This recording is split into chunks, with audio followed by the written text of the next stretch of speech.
और जहां तक शिक्षक समुदाय का प्रश्न है, मुझे ज्यादा बताने की आवश्यकता नहीं, आप जानते हैं आने वाली पीढ़ियों का भविष्य सुधारने में सबसे अहम भूमिका यदि कोई निभाता है तो हमारा शिक्षक समाज ही निभाता है।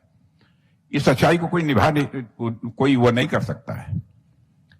नौजवानों के अंदर एक अद्भुत क्षमता पैदा करना, कौशल पैदा करना और उनके अंदर कुछ कर गुजरने की तड़पन पैदा करना, इस दायित्व का भी निर्वहन यदि कोई करता है तो शिक्षक समाज ही करता है।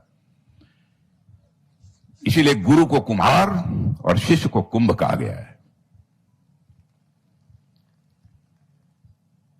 और मैं आप सबसे भी यही अपेक्षा करता हूं कि निश्चित रूप से आप लोग सब कुछ के बावजूद अपनी यह छवि समाज में बनाकर रखें, चाहे उसके लिए कुछ खामियाजा ही आपको जिंदगी में क्यों न भुगतना पड़े, लेकिन अपनी साख, अपनी विश्वसनीयता, इस पर किसी भी सूरत में आंच नहीं आनी चाहिए।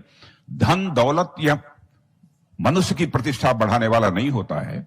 इंसान की प्रतिष्ठा बढ़ती है तो उसकी साख के कारण, उसकी विश्वसनीयता के कारण, उसकी प्रतिबद्धता के कारण। इस पर किसी भी सूरत में आंच नहीं आनी चाहिए। और हमारे यहां तो गुरु की कैसी महानता है, इसके बारे में बहुत सारी बातें कही गई हैं। संत कबीर ने भी अपनी वाणी में कहा है, सत गुरु सम कोई नहीं, 7 दीप 9 खंड, 3 लोक न पाइए और 21 ब्रह्मांड। माने ब्रह्मांड में भी, 3 लोक में भी, 7 द्वीप में भी, 9 खंड में भी